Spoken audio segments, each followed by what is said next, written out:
don't even know where to start, to be honest with you. My life is a long history of narcissism and narcissistic people. The last 25 years, especially, have been the worst, have brought me to a place in my life where I sold my home, gave up everything, and I'm living in this little studio apartment.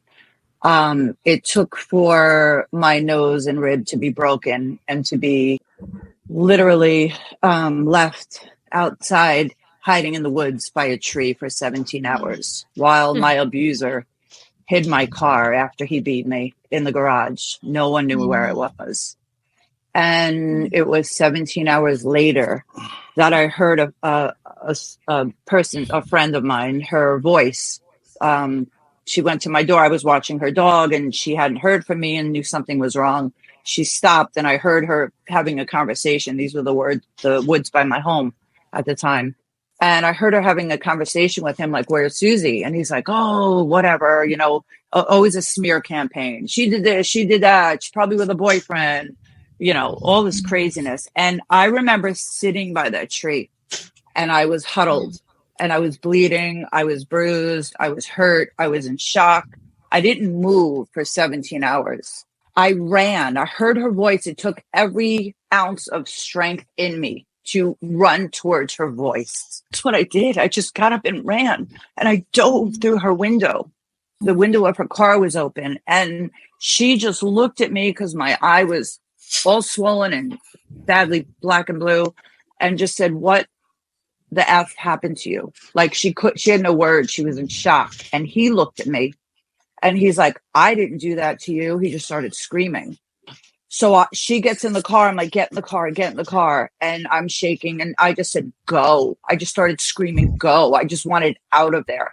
So while we were there, my phone was on the side of the road because I had pulled up in my car and he had come over to we were having an argument. I wasn't staying there. It was always an argument. I'd always have to leave my home. So this was one of those times. And I had pulled up in front of my home and he was outside putting the garbage pails out and kind of stopped me. So I stopped the car and he came over to the driver's side, opened the door, pulled me out and just started beating me. I was able to hit the record button on my phone and I got about 45 seconds of him beating me. If I didn't have the recording, I don't know what would have happened because after he saw me and after I dove through that window of the car, and she took off with me, trying to take me to the hospital. But I never reported anything he did to me. I never went to the hospital. I kept everything a secret. I covered it up. I never told the police. I took the blame for everything. He started screaming, I didn't do that to you. So as we were driving down the road to the hospital, which I didn't go into, I made her take me to her home. He was on his way to the police station. And he went into the police station and said that I guess he saw me and I beat myself up and I did it to myself and I was going to blame him. So I would have never went to the police. I never did before. I abused 25 years and I was abused with this man and I was abused before that. I have a long history in my childhood of all kinds of abuse, which I now understand is why I attracted this type of person or tolerated this kind of horrible behavior. And she took me to her home. And honestly, I've been up here in Connecticut. I'm from New York originally for 23 years. I met this woman because her son and daughter went to school with my children. And over the years, when I would be beaten up, I would go because she lived in the woods in a log cabin and I would go hide out for a couple days after the beatings.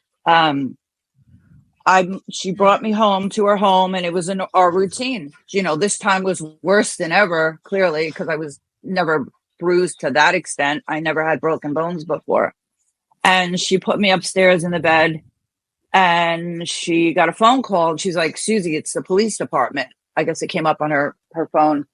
And she's like, she was confused. I was just shaking. I couldn't speak. When these events would happen, these abuse, I don't know what you call them, cycles that he would put me through, I would just shake, shut down, stare at the wall, regroup. He would pretend nothing happened and we'd carry on like usual. Um, there was a knock at the door because she didn't pick up the phone, and it was two police officers. So they asked if I was there. She said yes. She explained what happened, how she found me. They came up to the bedroom, the little bedroom upstairs, and I was laying in the bed. I couldn't speak. I still couldn't speak. And she's like, this is nothing new. This isn't the first rodeo. I've known her all these years. This is what happens. She's not gonna talk. I know, Susie. I just let her ride it out. So they looked at me and they were questioning me, like, did I do this to myself? And the woman whose home I was in said, wait a minute, I have her phone. Because in the car, I had said I hit the button. I don't know if I record anything. I didn't know anything. So my phone was dead. It was broken.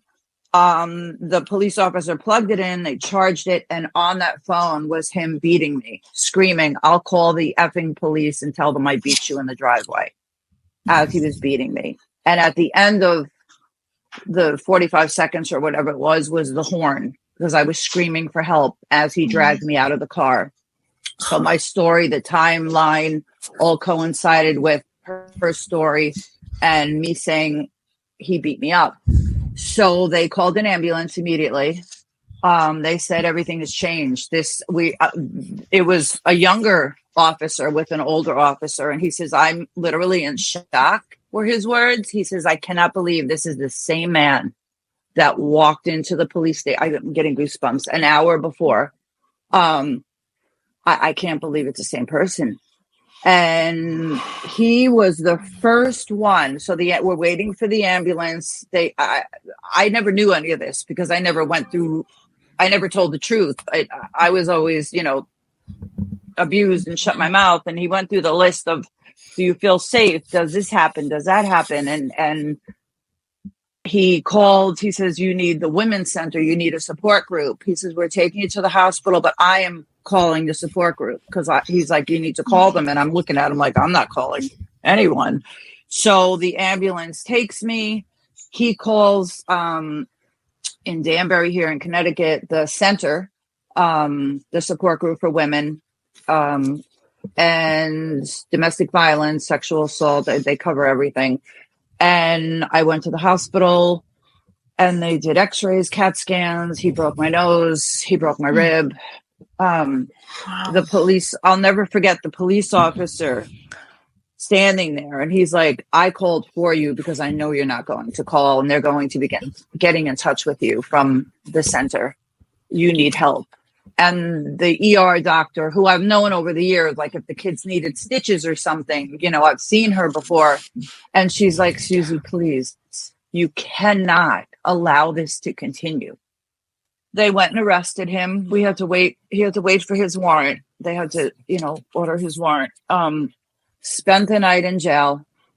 I guess was there in the morning. Had to find a way home. No joke. He's a charmer. He can schmooze anyone and make it look like my fault. And I would always be the quiet one and just take the blame. And he was Mr. Prince Charming. And the Women's Center called me